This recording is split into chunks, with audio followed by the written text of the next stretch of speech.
Welcome back to the Thinking Critical Comic Book Podcast. We're here for the final episode of Comic Writing 101. We're going to be talking about editing today. We've got a special guest in the house, Roland Mann. You may know him from Malibu Comics. He's also got Silverline Comics and other independent projects he's been doing. Welcome to the show, Roland. Thank you. Thanks for having me.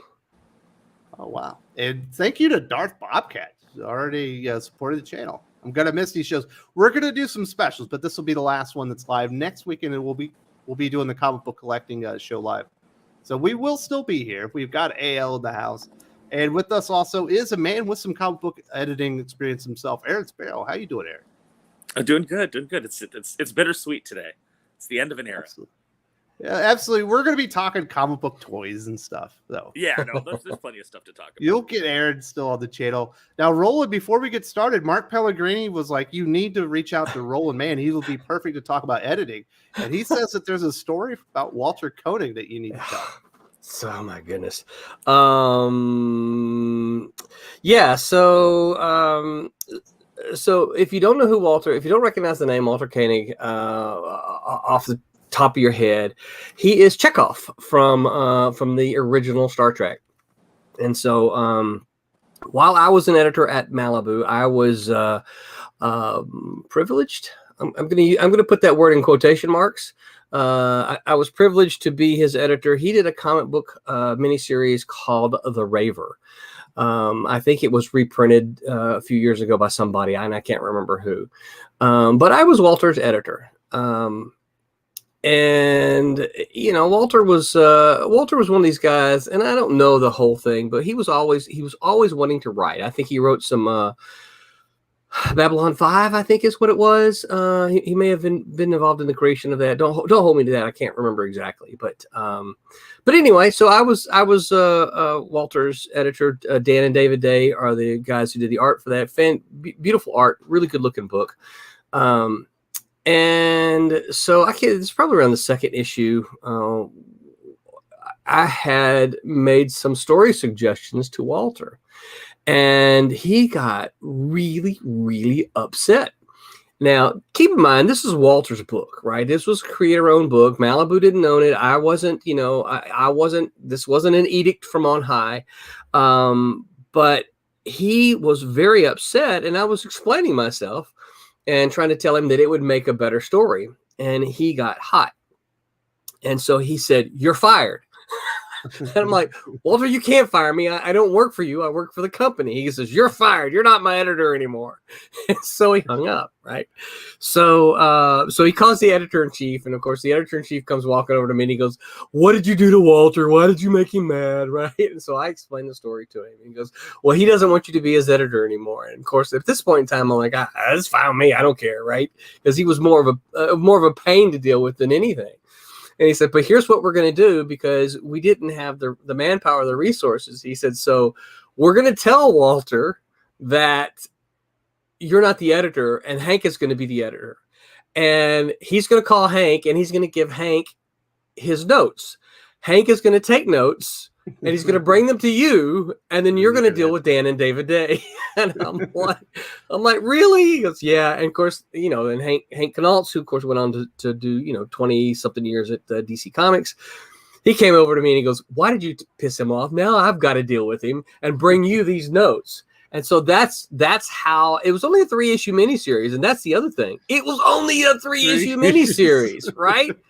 And so that's what happened is that Walter Koenig would call Malibu, talk to Hank. Hank would take a copious notes, bring them over to me. He goes, "Here's what Walter wants done." And I will say, "Fine, okay." So the asterisk to this story is this. A few years ago, probably 2017, 18, something like that, I was at a Wizard show in Nashville, and it was one of these shows nobody went to, right? You've been to these shows where the aisles are just, devoid of people, and everybody sits there. Wizard world. Right. Everybody sits there staring at each other across the aisles, and Walter Koenig was there, and so I'm like, do I or do I not? Absolutely. And so I said, it's been 20 years. I'll go up and say hello to him, right? So I walked up to him and I said, "Hi, Walter. My name is Roland Mann." First words out of his mouth were, "Oh, you're that guy I fired." I fired you. I just smiled at him and he said, "Well, I got to give it to you. You're brave coming up here." And we stood, we stood and chatted for a few minutes, but it was really funny because the first words out of his mouth were, "You're that guy I fired."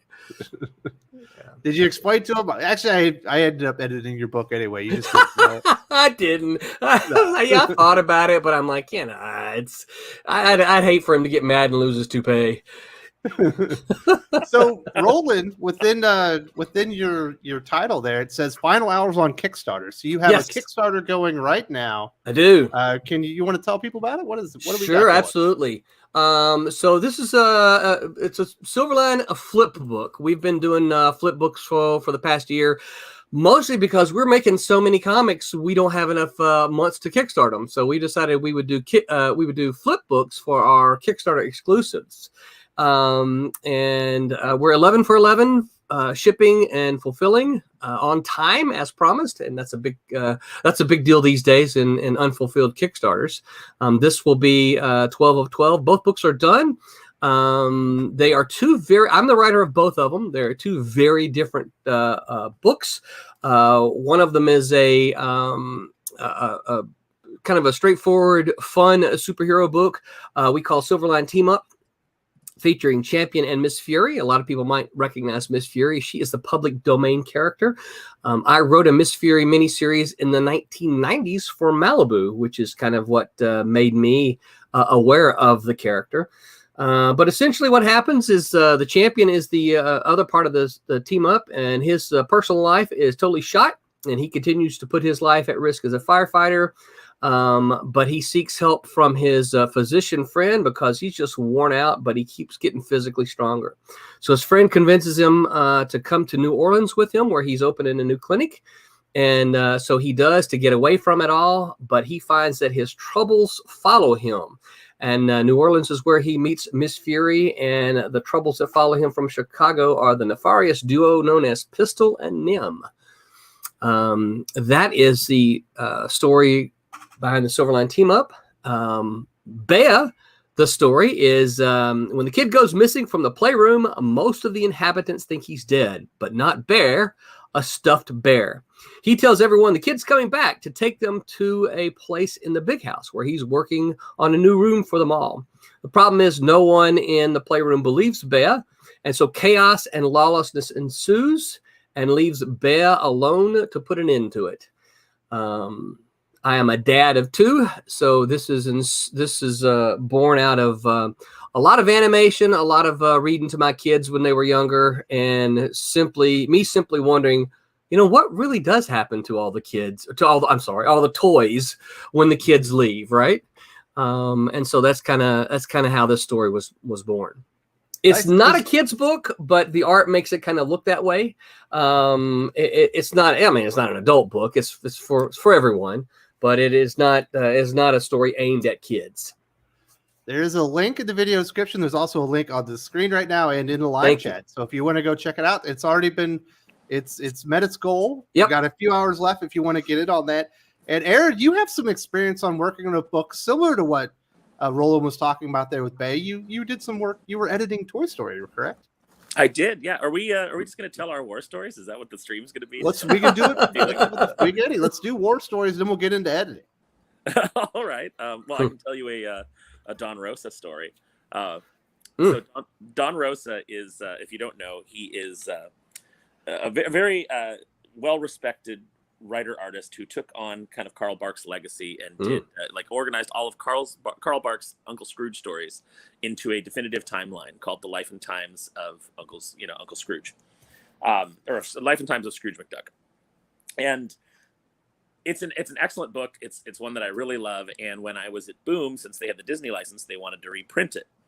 But one of the things that you have to deal with when you're going to reprint The Life and Times is you have to deal with the creator Don Rosa, who is notoriously prickly. And it has a lot to do with the fact that he feels that he's been screwed by the industry throughout the years, that he's never really been given his due. There's a lot of reasons for it. So everybody's like warning me, like, you've got to watch out for Don Rosa. Don Rosa's the worst. Don Rosa's terrible to work with. And I'm like, like this bright-eyed, no, it's gonna be great, because I'm gonna go in and I'm gonna be cool to him. I know he's had a lot of problems with editors, and publishers. I'm gonna be cool and I'm gonna be the guy, right? So I reach out to Don, and things are okay. It's a nice initial interaction. We have a good time, but then the publisher, Ross Ritchie, the head of Boom, they start making some decisions, like they're going to split it into 2 parts so that they can sell it twice. Instead of doing 1 volume, we'll make more money if we split it and we do 2 volumes. All kinds of things like that. And then we're going to do a companion piece. So they've got all these plans, and for whatever reason, they didn't tell me, so it didn't get communicated to Don. So Don comes back like a house of fire, like what is this I'm hearing, and blah blah blah, and what are you doing, and and he just like writes me this email that's very brusque, but I understood, because I was like, hey, whoa, Don, I don't know, let me find out, first of all, I don't know, I apologize, whatever it is that you're hearing, let me go find out. So I go to Ross and I'm like, what's going on? So he like lays it out for me, and I'm like, oh boy. And but Ross, to his credit, goes, hey, I'll go back to Don and I'll talk to him, so that you don't have to, I'll just tell him what the decision-making process is, and blah, blah, blah, I'll deal with Don Rosa. Don't worry about it. Apparently,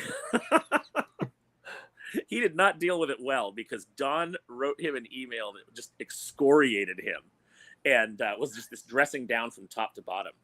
And so Ross comes into the bullpen, and he is just on fire, and he's like, F Don Rosa, we're not gonna take this, and his attitude, not, nobody talks to me that way, and what we're gonna do, we're just gonna reprint all his stuff, and we're not gonna ask him a damn thing about it, and he's just gonna have to suck it up, screw that guy, we're gonna make money off his name, and there's nothing he can do about it, and blah blah blah. And so I let like his rant like run out in front of everybody, and then I just quietly say, Ross, we are dealing with a guy who has been screwed over, at least in his mind. I don't know the particulars, but probably this industry can definitely do that. It can definitely screw you over. I'm well aware of that, and have been on the receiving end of it, also from Boom. But I said, what if we're, he's been screwed over by every publisher he's worked with, except for some of the European publishers that he likes working with. What if, instead of just feeding into that and being another publisher that says, screw you, what if we actually try to work with him, put out books that he can be proud of, and then maybe at the end of the day, when he's at a convention and he's, up on stage and he's talking about how he's been screwed by every publisher, he might say, well, except Boom treated me pretty well. I enjoyed that working relationship. I said, what if we're those guys? What if we aim for that? Unfortunately, that worked. And so I ended up having a pretty good working relationship with Don, and to this day, when I see him at conventions, I still, he's still friendly with me and offers, me some peppers from his yard, because he always has a bit of peppers that he brings to hand out to people, because he's an avid gardener. So then once I was gone from Boom, all that went away.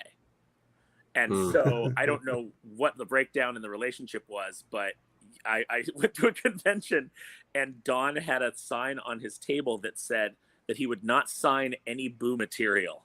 Wow. So the relationship quickly soured, and I've never asked him what the particulars were, but obviously they did a bunch of things that he didn't care for. They also put The Life and Times of Scrooge McDuck. They put that first volume in stores.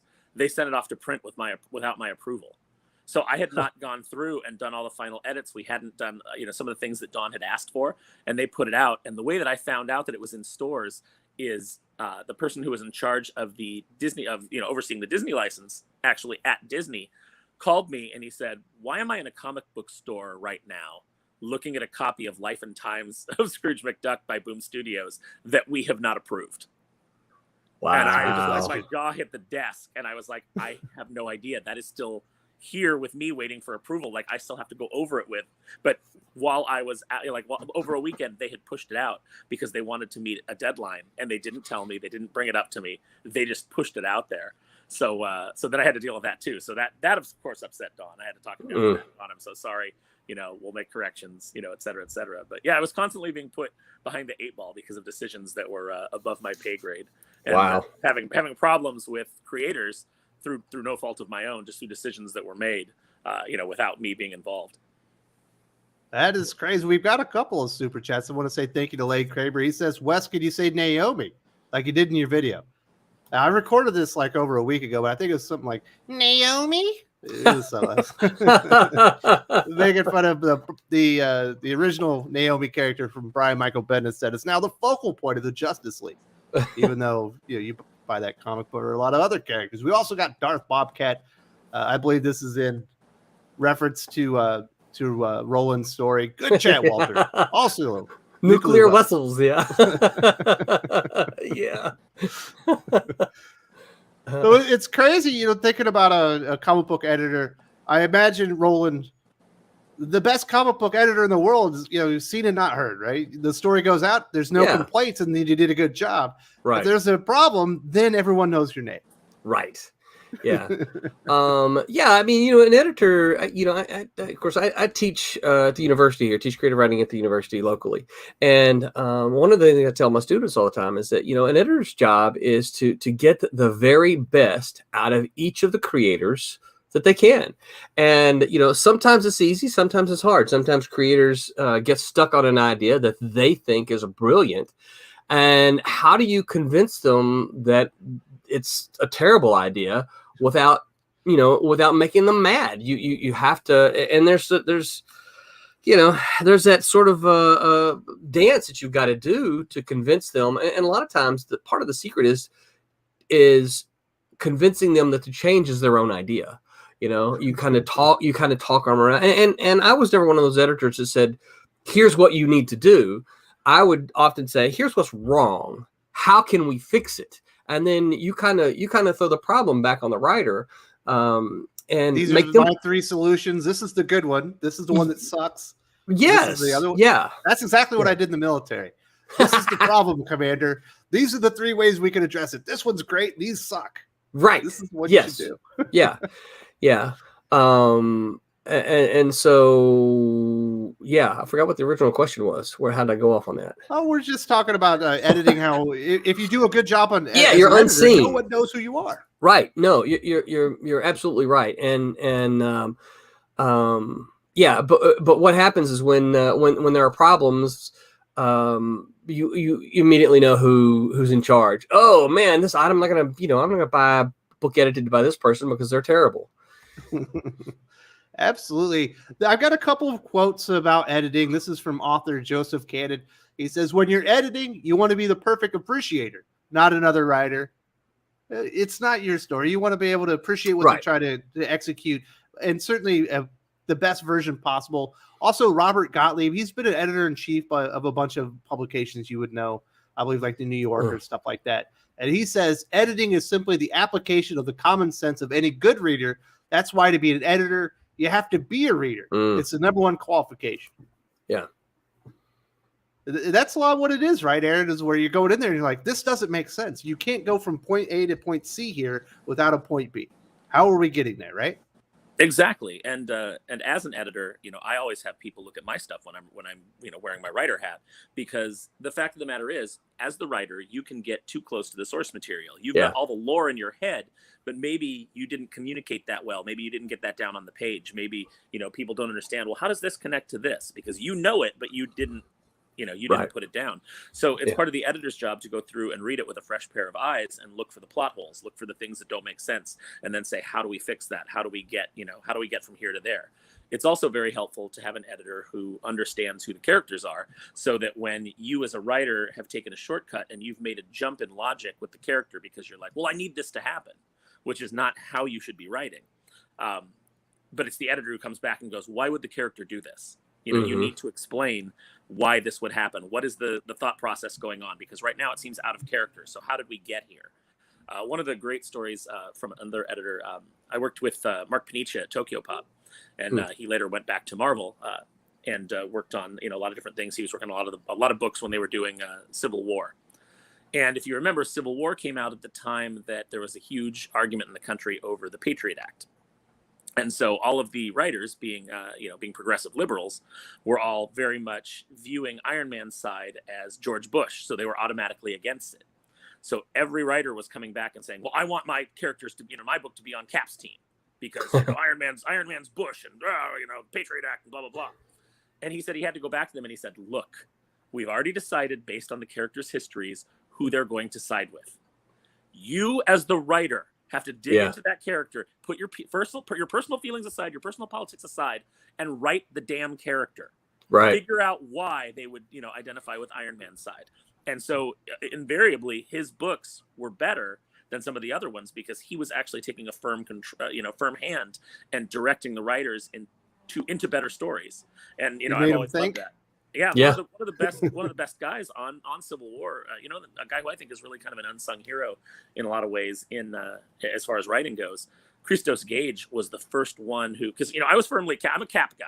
So, not even taking, real life politics into it. I'm just a Cap guy. And I'm like, freedom, go Cap, push back against this this registration and everybody having to have a superhero passport and to show who their secret identity is, fight for the little guy. So I was very much on Cap's side.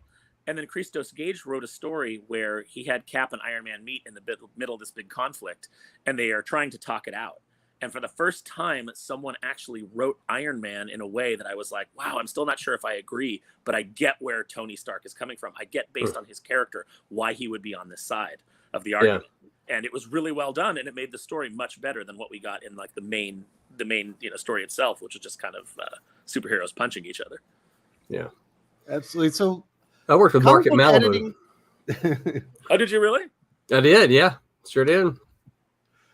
The comic book editing in and of itself, Aaron and Roland, you guys know this better than I, is really unique. As an editor, you're not just like editing the story or whatever. You're like the go-between from all the players in the comic book team, the writer, the artist, the color, the letterist. And you're there not only just check grammatical mistakes, you're there to make sure everyone's on schedule. Everyone's sticking to the canon. Everybody's goals are being met by the publishing company or the independent publisher. Mm-hmm. And everyone, is kind of on schedule. And also with so many creatively minded people, it can be hard to produce an actual book that works together. So the editor is there to make sure everyone is on the same track. And then you also have the other aspect here, Roland, of art editing that a lot of people probably don't think about, where, hey, this character can't be in that suit in this book. Right. Yeah. Or this character lost an arm, or they have this thing. You have to keep the cohesiveness of the story. Yeah. What a lot of people don't realize is that, you see one book per month, usually, it's like, here's this issue. And then the next month, there's the next issue. Well, what you don't realize is that an editor generally is working on about 4 to 5 of those issues at a time. I'm just going to make up numbers, so go with me here. But the writer is writing, number 10. The penciler is working on, number 9. The inker is working on number 8. The letters, maybe in the colorist, are working on number 7. And then you got production, doing number 6. All of these, the editor has to be in tune with where each of them are in their production process along the way. You can't just do one book at a time because that publication date every single month rolls around. So you've got to keep these in production. And it's very, very much an assembly line process, not just because it goes from one creator to the next, to the next, to the next, but because it goes from 1 month to the next, to the next, to the next. So you've got to keep the freelancers moving. You've got to keep them, pushing forward with the very next issue. They can't sit there and wait for their comic to come out. But yeah, and so because of that, you've got to keep up with, okay, this is the thing that happened to this character. And this is if they got a broken arm, we got to make sure they have a cast on for this issue. So you have to be able to, continuity edit is kind of what that is. Making sure that the characters and the things are in the right places, right? Another thing that comic book editors will edit for is actual storytelling. If you've seen any kind of, when you talk about art, you talk about the way it leads your eye across a page in a Z pattern. Right now, the art has to do that in conjunction with the lettering. But when you're the editor and you look at the artwork, it has to naturally flow from upper left to lower right. And when you see problems with that as the editor, that's when you got to go back to the artist and say, hey, you know, you got a problem here. This panel comes down into this panel and it makes my eye go from here to there, and I skip this other panel, right? And so you have to work with the artist to make sure that the storytelling moves in a visual way as well. So you don't have to be an artist, but you have to have an understanding of how it works. It's and you have crazy. To, Roland's right. You have to live in the past, present, and future as an editor. Yeah, you're working with things that are already done. You're working with things that are current, and you're planning for the next issues. Yeah. Then even once those issues are wrapped, you're going to have to edit the trade. So you're get that assembled with your production team. So yeah, you're always in the middle of many different projects at once. People think, oh, well, you're only doing like 3 books a month, and you're like, it's not just 3 books a month. Right. At one point, I'm doing 15. The only guy on the Disney. I was the only guy on the Disney books, and I was doing 12 books in a month. In all those, each one having those multiple layers of stages and dealing with multiple layers of approvals from Disney. Goodness. So it was. That's a lot of books a month. Yeah, eventually they did get me some help, but for a while there, I was getting paid very little and working a lot of hours to, thank goodness I had some side hustles. It's always the only way that I've ever been able to do anything in comics is by having other sources of income. But yeah, it was That hadn't changed. Yeah, no, it really hasn't. And Aaron, let's say like you're in the middle of it, you're the editor, you realize your penciler's behind. He's not going to be able to make the next issue. Now you got to go find a replacement artist that isn't going to be completely jarring to your readers, right? He's not going to be able to keep up with it. So now you're going out there and you're hiring a new artist.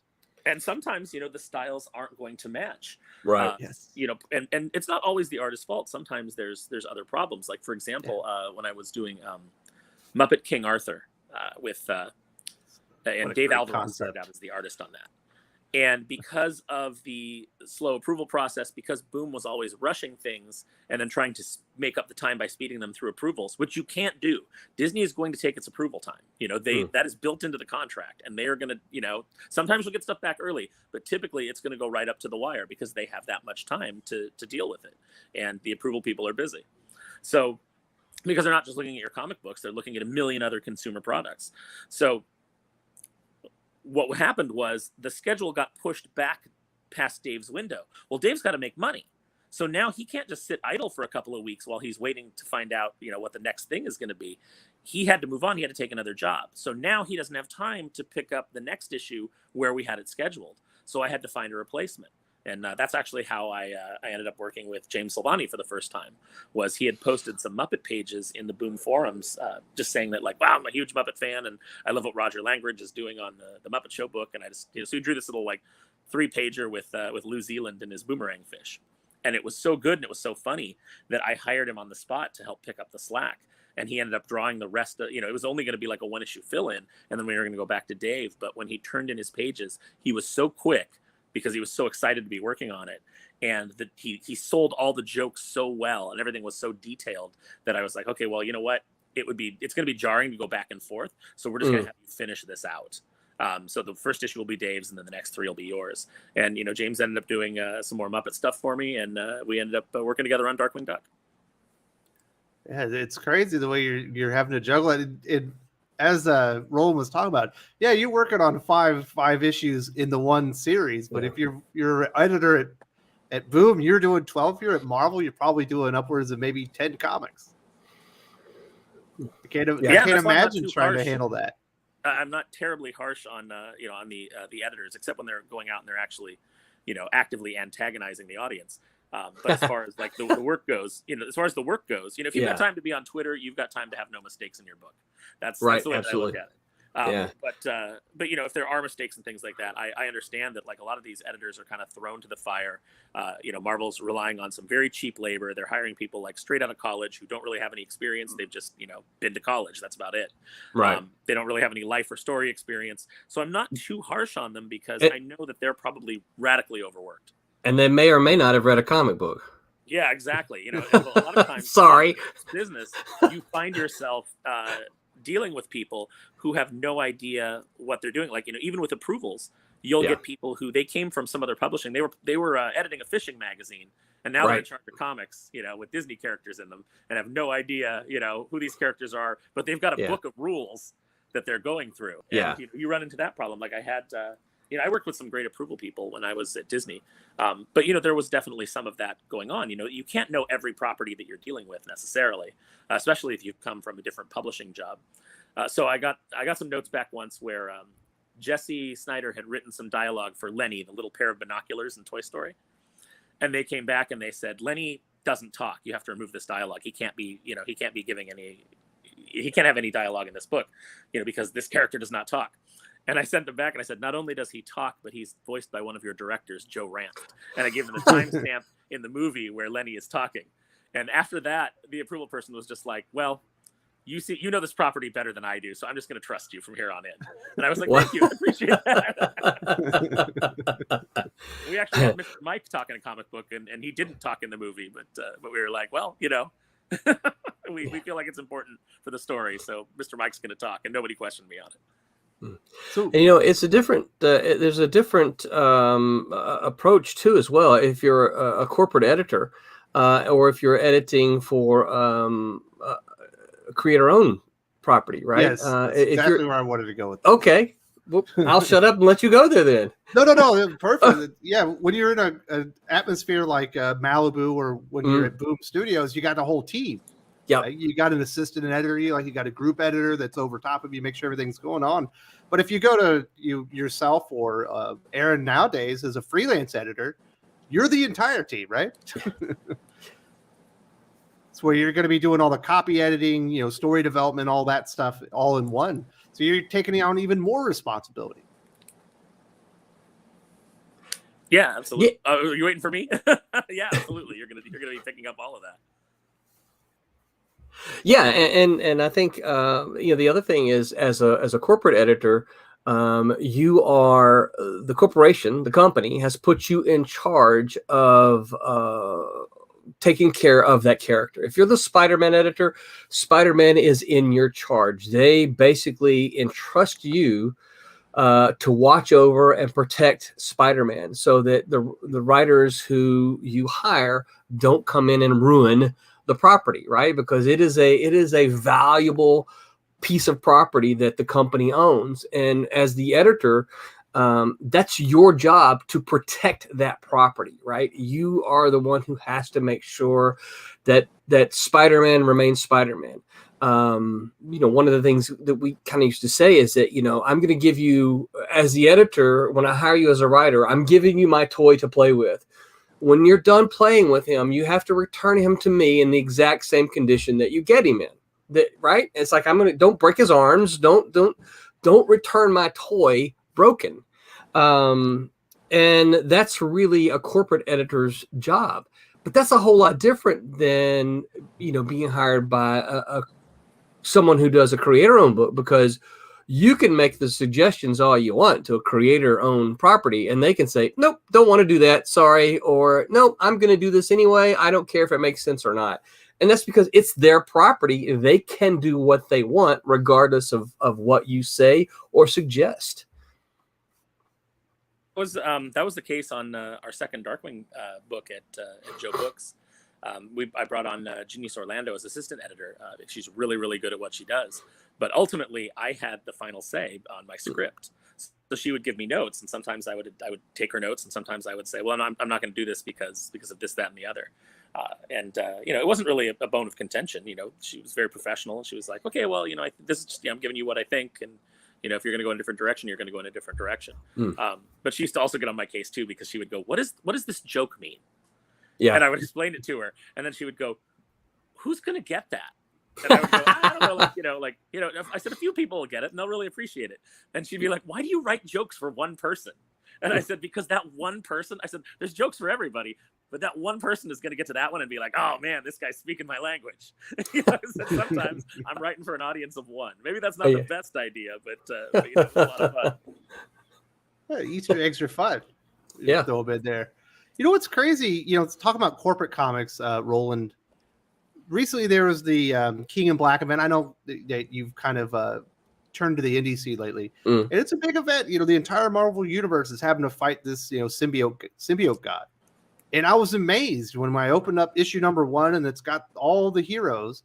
And Daredevil had recently, Elektra had taken over as Daredevil. Matt Murdock's in prison, and Elektra is Daredevil. Wow. And Okay. in the comic, Daredevil in the King of Black issue number 1 was Elektra. I was like, mind blown. I couldn't believe the continuity, but it shouldn't feel special, should it?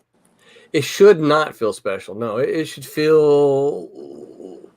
You're talking about the continuity, right? Yeah. It shouldn't be like, oh my goodness, they actually got the right version of Daredevil that came out a week prior to this comic book. You should not know. That should be. You should expect that, or you should expect them to get it right.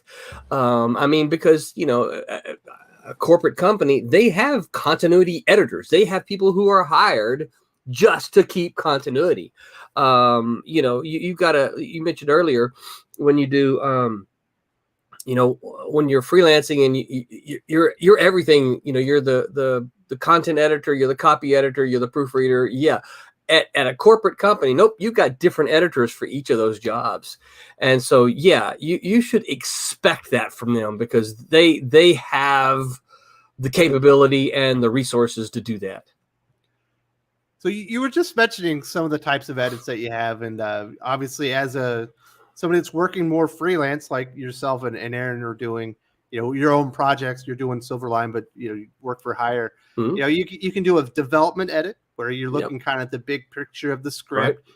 You go through the manuscript, you evaluate the story to make sure it's good. You got good character motivations, right? Believable plots, tension, good themes. You can do a structural edit, which is basically the story and structure. Do you need a flashback here? Is this the best way to introduce this information? Do we want to start out at an exposition dump for 3 pages, or do you want to start out with action? Kind of like, is your story structured well for the comic book format? Then you kind of get into the stuff people are more familiar with, your line edit, which is going to be, the prose and your the flow of the story, or your word choices, your sentencing, your tense, things like that. Copy edit, which I imagine sounds like the worst thing in the history of the world, where you're going every single sentence, grammatical errors, typos, bad sentence structure. The content of the story is not what you're looking at. You're just looking at just the minutia, the mundane stuff. And then finally, your proofread, which sounds actually like the best part. The last thing that you would do, you finish manuscript. I imagine in comic books, it's actually you're gonna have all the pictures and everything, and you're gonna be, are the gutters good? Is it flowing completely right before it's ready for approval? Yeah. As a freelance editor, that sounds like a lot of work. It is a lot of work. Yeah. And I don't know, maybe Aaron's experience is a little different. I have found, and I will be honest with you, outside of Silverline, I don't really do any much of this anymore. And I can give you the reasons for that. But mostly I have found that when people hire you as an editor, or when they think they hire you as an editor, they think they want one thing, but what they really want is a proofreader. People say, oh, I need someone to help with my story and all that kind of stuff. And then you start doing it and they're like, yeah, no, I don't want any of that. Just tell me where I need to put my periods. And so they're too emotionally invested in their own characters to realize that there's a flaw here, there, or a motivation that conflicts with what you've already written. Correct. And they really just want you to read it and make sure that they have all their words spelled correctly and all their I's dotted and their T's crossed and that kind of thing. And as one who has edited for a while, that is the least enjoyable part. I'm a content guy, and so, yeah. And so the proofreading, that is the least enjoyable thing for me. And whenever someone tells me that, I'm like, look, you don't need me for that, because you just go hire some high school graduate who loves English. They can proofread for you. I don't need to be your proofreader. So I had a friend of mine in the military. I called him the word Nazi. If I sent him an email and there was anything out of line, he would come back and give it to me, even though he worked for me. And so when I was writing some stuff for the channel when I first started out, I would send him all of it to him. And he would gladly go through it because he was such a nut about English. He enjoyed doing it. And that's who you want. You want the word Nazi to be your proofreader. Yes, that's essentially what he did. He was a great guy, and I really appreciated it. But if you are going to somebody like Aaron or yourself, Aaron, you want to be part of the development, right? Get a really cool story, do something cool with the characters, maybe shine a light on something the writer didn't even know that they were exploring. No, you definitely you definitely want to make your mark in that way. It's very important. And the other thing that you have to bear in mind as an editor is you're also an advocate for the customer. Right. You are there to make sure that the customer is getting something that they want, that they're going to be coming back every month. Because one of the big problems in comics right now is this idea that oh well, we're artists, and if you don't like the art, then just don't buy it. Well, the problem is if they don't buy it, then you don't get paid, and the art goes away. Right. You can have a creator come out and say, if you don't like my politics, don't buy my books. But what about the inker? What about the letterer? What about the colorist? What about all these other people in the chain that depend on that paycheck? And now you're going to get that book killed because you've just told people not to buy it if they don't like your politics. And they will. Here's the thing: comic fans are very very savvy to that. They will listen to you. They will happily not buy your book. They can go spend that money elsewhere. There's plenty of other bang for your entertainment dollar. So they go away. And now the book gets canceled, and now maybe you've got a 2-month gap for the creators that aren't you that worked on that book, that now can't, they're going to have trouble paying their rent. They're going to have trouble paying their bills. It's a very selfish attitude to think of yourself as, well, I'm an artist and I work for the publisher. The customer doesn't matter. Well, the publisher needs to make money, and all the people on your team need to make money. So, you need to be thinking of that. And so as the editor, it's their job to be thinking of that. And unfortunately, I think a lot of editors have kind of moved away from that and become more activist than editor. Our job is to be storytellers, and our job is to deliver a consumer product that people enjoy. So if you're working in comics, whether you're an editor, you're a writer, you're the artist, you are in the customer service business. And you all need to be on that same page, because it is ultimately the customer that matters, because they're the ones paying your bills. That's right. Absolutely. Amen, brother. Aaron, what's your favorite type of edit? On my pulpit, and I start, What's your best story for when you did somebody's work? Have you really brought you in and let you be a part of the writing process as an editor? For me? Yes. I did some work with Bill Williams on Punchline. That was a lot of fun. The nature of working with Antarctic and doing an indie book is very difficult. The schedule is very difficult, and so Bill wanted somebody to go through and take a look at his scripts. Not only do the editing, but also he was very open to story suggestions. And I didn't have a lot of story suggestions because I liked where he was going. There were some things that I said, maybe we could go back and touch on this, because there's questions that I have as a reader in reading this. Like, I wanted to see more of Versima's personal life. Not just the super heroics, but how is this affecting her daily life? How is this affecting her schoolwork? How is this affecting her relationship with her parents? Those were things that I wanted to see in the book. And Bill was also very open to dialogue suggestions. So I would write dialogue suggestions for him, not for him to take verbatim necessarily, although he could if he wanted to. But I would write things out for him to, I said, okay, these are the personalities you're giving the characters. Here's some tweaks to the dialogue that I think could really push, so that everybody is getting who these characters are with everything that they say. So that was a lot of fun to work on that with him. So I really enjoy working with Bill on Punchline. I think, I want to see more Punchline come out.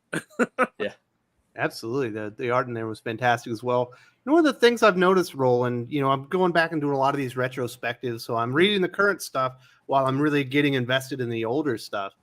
I think story structure, as far as adapting things to the comic medium, feels like it's going away. Things are being adapted as if they're like a Netflix show or something, rather than kind of you start in the action, and if you need to introduce information, you do it in a flashback.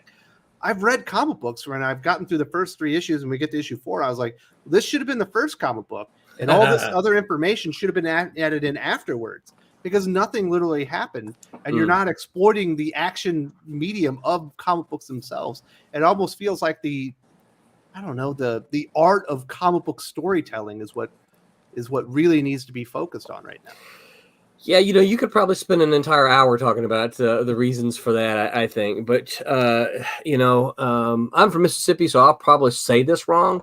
But everyone who studies creative writing or studies story has heard the term in media res, right? Which is it starts in the middle.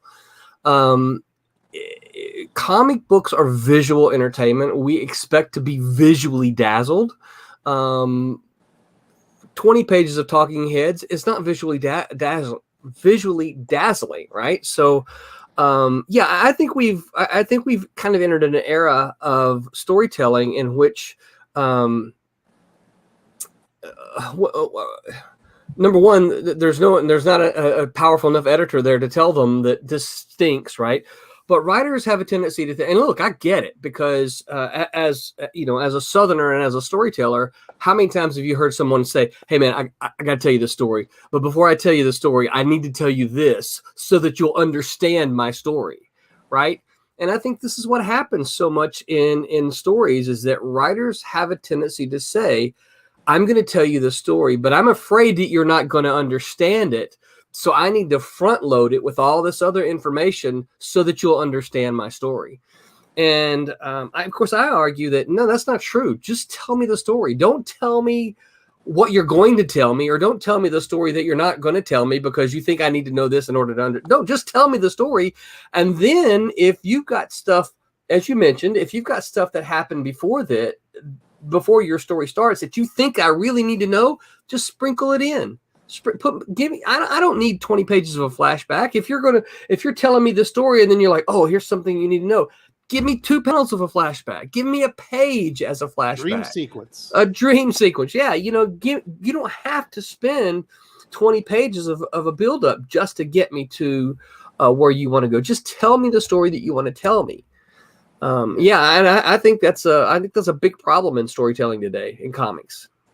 I think kind of what I mentioned earlier, Aaron, is I think people get so invested in their own character and the backstory behind the character, they don't think the character is worth anything without the backstory. It's like, right, you're going to get all those wonderful details about their personality and their history and their character motivations if the series goes on long enough.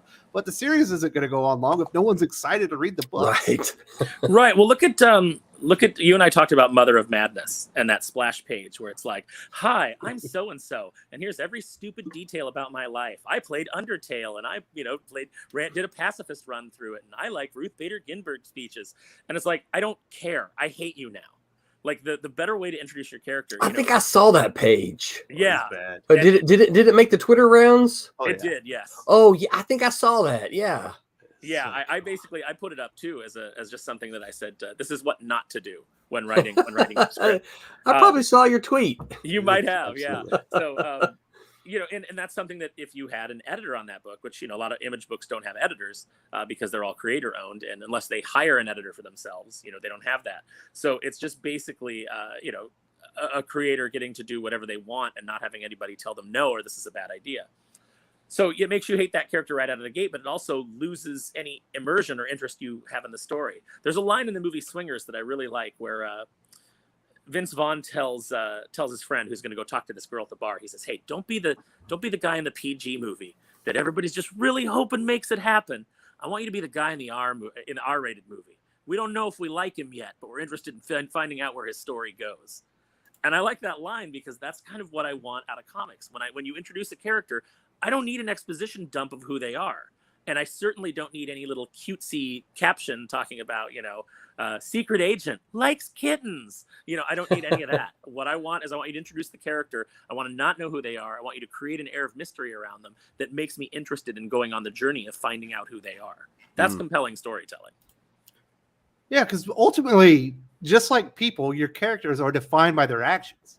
Yep. They can say whatever they want, but once you see them do something, then that's when you know who they are, Roland. Yeah. Yeah.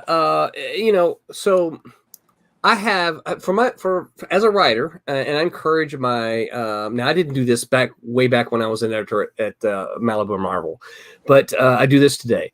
There's something called the Myers-Briggs personality type indicator.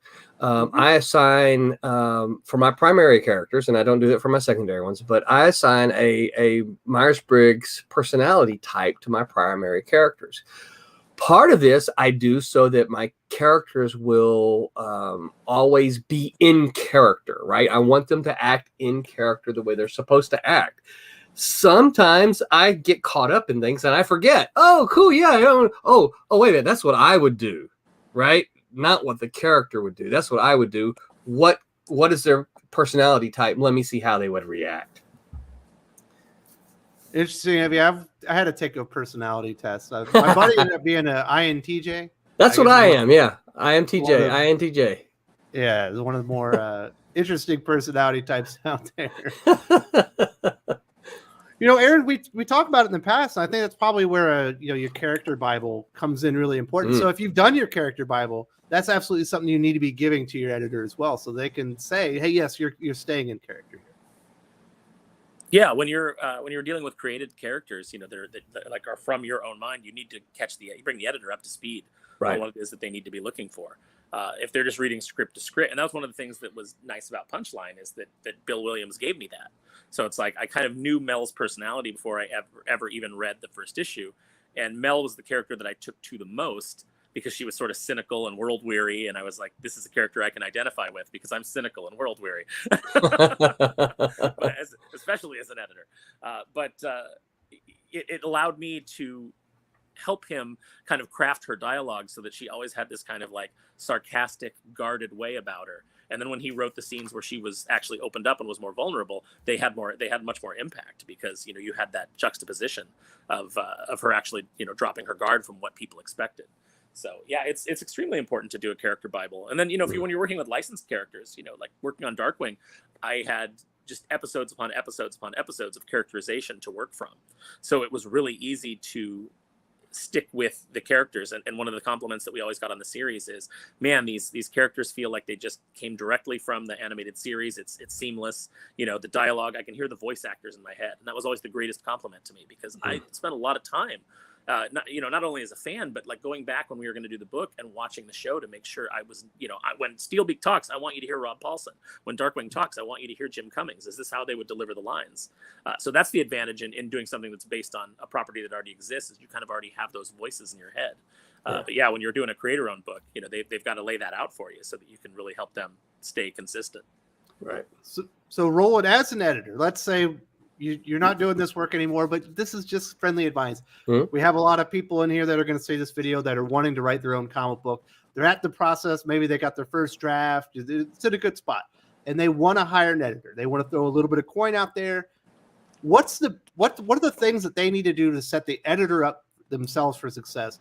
And just maybe frames of mind, materials that they should have ready, so that way they can get the best product out of it.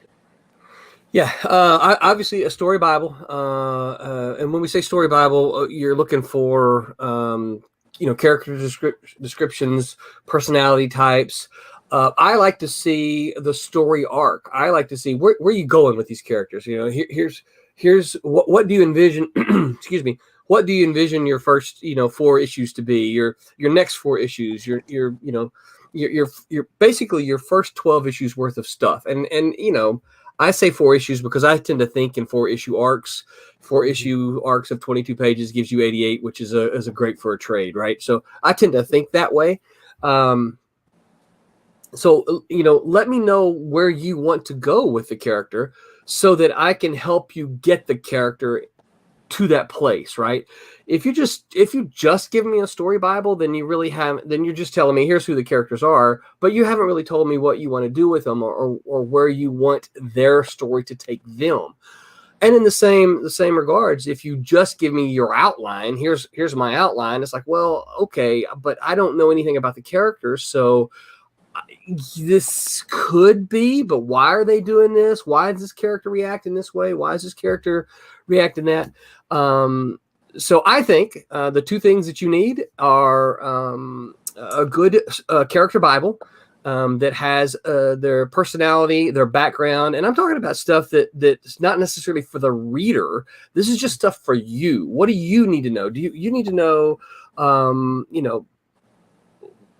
give me something about their family life in the past that makes them who they are. Did they have a great childhood, right? Did they get the bicycle every Christmas, or did they have an abusive uncle? You might say, well, that's not ever going to be part of the story. But if you know that about your character, I should know it as your editor too, so that I can help you reflect that in your story. So that, and then the outline of your story. Those are the two things for me that if I'm going to be your editor, I need you to equip me with so that I can help you. So where the character starts and where they're going. Yep, absolutely. And then we could fill in the blanks together. Yep. And I can help you not waste time telling me stuff that I don't need to know, right? Just tell me your story. Yeah, absolutely. Get the most bang for your buck and get people coming back for more. So it's all very exciting stuff. I don't know, Aaron, what have your thoughts as an editor? We're kind of winding down the conversation. We got a few comment or questions from the live viewers, but building on what Roland talked about there, is there any other things that you can think of in your head that you really need to have the best experiences being an editor and delivering the best product on your end? You have to have creatives that understand that it's a collaborative process. You're not just there to spell check them. You're there to actually make their story better. And if you are a good editor and you are doing your job correctly, that's something that you need to communicate to them. It's like, hey, I'm not trying to fight you on this for the sake of fighting you on this. I've got other things, other directives that I'm trying to get you to meet. I'm trying to get you to write the best book possible so that we can have the most sales possible, so that you can make more money. You can get more royalties if you're under a structure that pays royalties. I'm trying to get the best out of you so that you can go on and be more successful. And one day I won't even be able to hire you because I won't have the budget because you'll be so successful. That was the way that I always worked with, especially with my artists. It was like, I want to get your name out there. I want you to do the best work of your career so that, you can one day go on and I got to chase you down for a cover and beg you for old time's sake to come back and do a cover for me. You owe me one. Yeah. That's right. I said it in the chat. The big problem that we have right now in the industry is that a lot of editors have just become kind of like spineless foot soldiers, and they don't really have the intestinal fortitude to push back against some of the creators when the creators are making poor decisions or the creators are writing from ego and not from the characters. So it's your job not only to be an advocate for the customer, but to be an advocate for these characters. As an editor, when I'm working on a book, when I was working on the Disney books, I care about those properties. I'm actually invested in those properties. I am a fan of those properties. And so I want to keep those things intact. I don't want to see them torn down and deconstructed and ruined. I want to build them up and then leave them intact for the next group of people that are going to take on those characters and tell those stories. And that's the most important part of your job. You are not just punching a clock and editing some scripts. You are a caretaker of the lore. Yeah. Absolutely. So and I think there would be a bunch. No. I just think I think that there would be a bunch of us who might, because I agree 1,000% with that. I think there might be a bunch of us who would kind of argue that, and this is part of the problem that we have at the corporate comics today, is that they're not hiring people who care about those characters. No, they're hiring people that see them as a vehicle to tell, to basically release a political manifesto. Yes. Right. Yeah. And that's caused a lot of us, longtime readers to say, no, that's not why I'm here. I want you to care about those characters as much as I do. Exactly. Yeah, before we started, Roland, you said, I'm not the demographic for Marvel and DC anymore. I was like, well, technically anybody that loves comic books should be their key demographic. Yeah, you're right. But but past that point. But I, and maybe that's the problem is I like comic books, and I think the people who are editing for the corporate companies today do not. Yeah, it seems that way. Speaking of corporate companies, we do have a question from Lane Kramer. He says, so what is the difference that say a group editor like Jordan White does versus an editor assigned to a specific book or a couple of books? So a group editor versus rather than just a regular story editor. So I don't know who Jordan White is, but he's the X-Men editor. He does the entire line of X-Men comics. Okay. So it's like a mini editor-in-chief. A group editor is like a mini editor-in-chief, okay? You have a title editor who edits that book, right? If you edit the Uncanny X-Men, that's your book, right? The group editor, then, if this is Jordan White, he not only does fall within his purview, the X-Men, but Wolverine and I don't know the X books anymore, but Storm and Kitty Pryde and the New Mutants and all the X books fall within that group.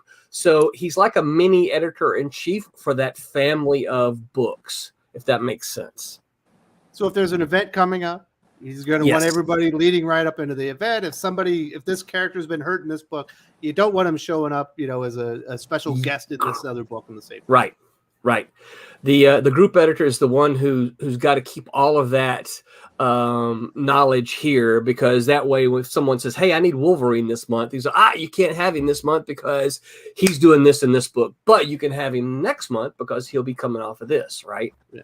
He's in Madripoor. He's just not available. Right. Yeah.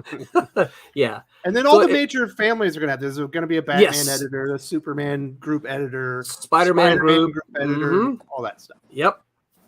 Does that even happen anymore? Because, the product that's coming out, characters are so wildly inconsistent from appearance to appearance. You can read Kamala Khan, and she has a different personality in every book, to the point that I don't know who that character is. It's just kind of like she's a cipher for whatever it is that the writer of that particular book wants to do that month, what words they want to put in her mouth, because they're writing themselves. They're writing their own point of view. They're not writing from a character point of view. And I feel like that is the responsibility of the group editor that is over that character, is they should be keeping their characterization consistent from book to book. Well, I know one of the things that we did when I was there, keeping in mind this was early '90s, is that if let's say Nightman, okay, I was the Nightman editor. If Nightman is going to appear in a different book, let's say Nightman was going to appear in Prime. Hank Knauts was the Prime editor. I'm the Nightman editor. The Nightman scenes had to be approved by me. Right. So they could still use the character, but Hank would say, "Hey, here's what we're going to do with Nightman." I would say, "Okay, well, he wouldn't do that. He would do this." Right. And they would make the changes. Even when they wrote the dialogue, then Hank would say, "Here's the dialogue that we have written for the Nightman." Now, depending on what kind of time we had, I would probably send that to my writer and say, "Hey, here's what we got. Does this sound good to you? How do you feel?" If there was not time, then I would be the one that just said, Nightman wouldn't use this word right here. Why don't you change it to this word, right? I'm not sure that they have that anymore. I don't know the answer to that. But I do know that when I was an editor there in the early '90s, that was what we would do. So. Yeah, I just did a retrospective. It'll be up next week on Avengers Under Siege. And you have Captain America, who's not really on the Avengers at the time. I believe it's written by, who was that? Is that one Denny O'Neil? Roger Stern, huh? Roger Stern, I'm sorry. Yeah. We just did it the other Denny. It's Roger Stern, but at the time, his editor was Mark Grunwald, who was writing Captain America. Mm-hmm.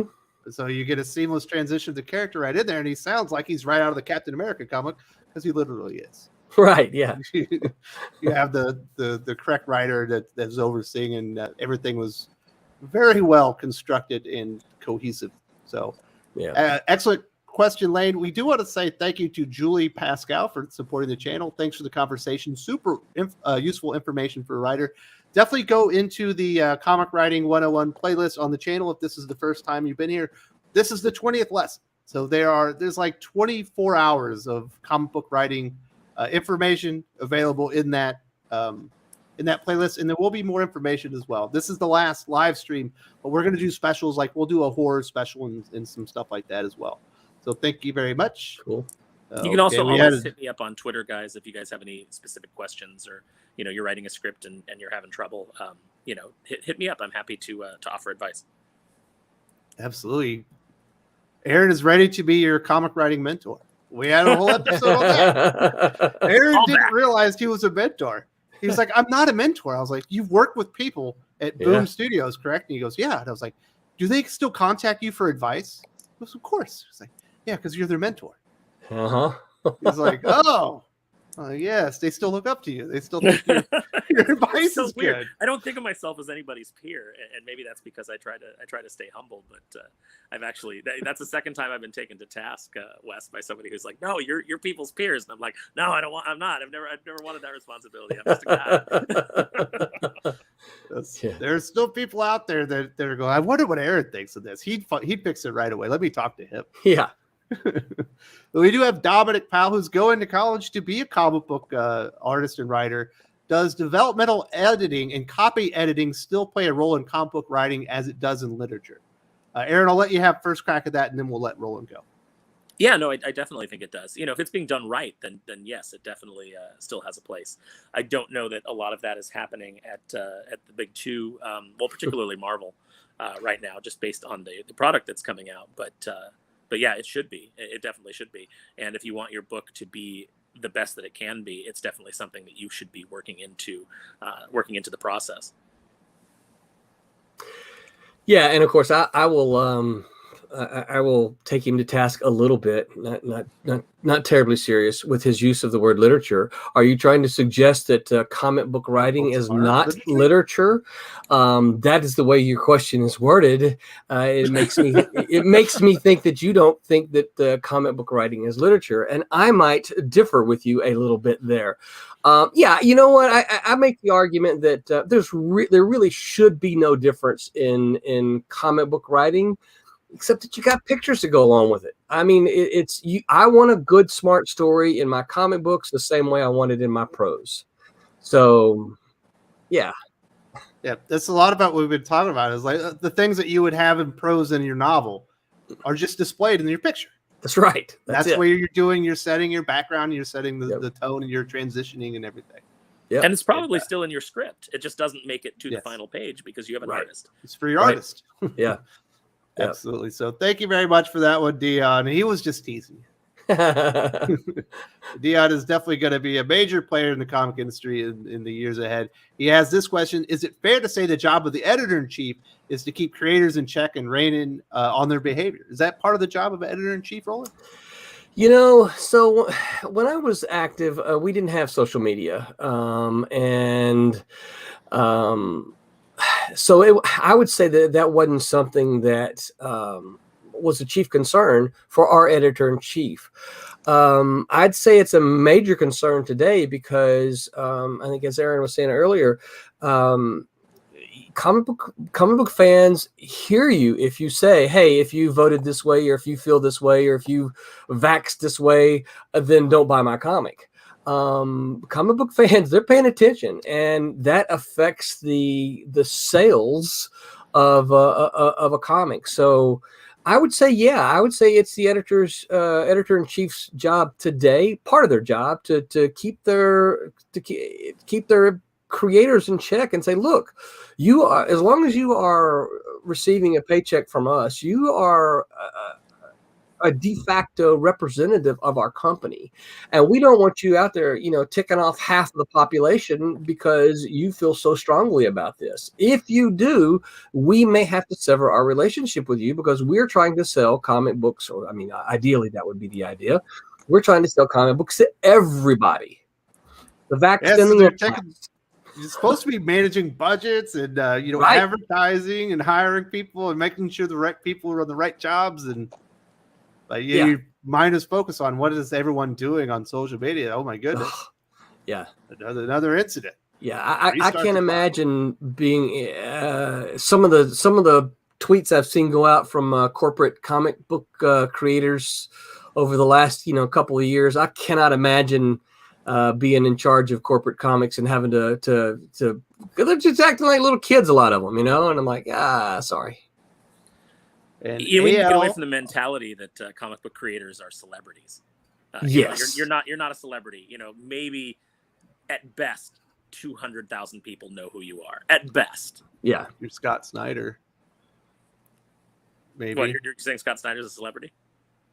Maybe 200,000 people know who he is because he wrote. Maybe, Batman. Yeah. Exactly. Well, I would say you're more likely to Frank Miller, who not only his name's on the top of movies. Right. Not only comics but film, right? So, but for most comic books, you can walk down the street and no one will know who you are. And Dominic has one final question: can we do a live stream about the culmination of every lesson that's been taught? Perhaps that won't be next weekend because I already have plans, but we could throw a special one in there. We could do maybe we can get Roland and Mark and Aaron and maybe another Joe's been on the channel, and we can get everybody in and do a mega comic book live stream for like a couple hours. We can probably do that here in the future.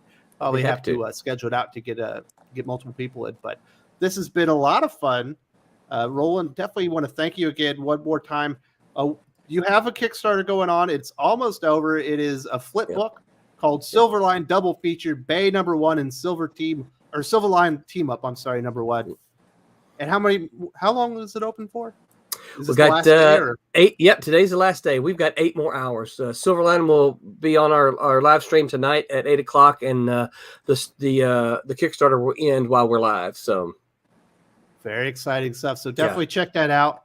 Aaron will be back. We'll be talking about toys and stuff, and hopefully Roland will join me again. It sounds like we can talk about a little bit of history. I would love to bring Aaron Lepresti, bring you in, and maybe talk some Malibu history. Sure, I would love that. I would love that. I would. I'd love that. Absolutely. I have a custom Lord Pumpkin on my desk that I made. Do you really? Yes, I do. Wow, that's cool. Yeah, we do some. So me and 2 friends of mine, we do some 3D sculpting, and we print it out and then cast it so people can customize their action figures. And one of the ones I was like, one of the ones that I needed Lord Pumpkin. Very cool. Wow. Yeah, Lord Pumpkin was a fan favorite. And it's unfortunately there's not enough that exists today, so I think that's part of what helps him remain a fan favorite today. Absolutely, very cool. I'd love to see that. Yeah, I'll bring it. We do that stream. I'll bring it on. Cool. All right, so that's going to join it for this. Like I said, we will be doing some special stuff, and we'll definitely have Roland back on the channel. Thank you very much to everybody from joining us. Had a lot of fun talking about editing comics, and obviously we covered a few more topics than that, but it was a good time. Definitely go out there, support Roland, Mann, and Silverline's latest Kickstarter effort. You've got a few more hours to get in there if you have the time. And definitely, Aaron, thank you very much. Hopefully you'll have a crowdfunding project soon. I'm working on it. It's got to light a fire under the artist. Yeah. All right. Later, everybody. Thank you.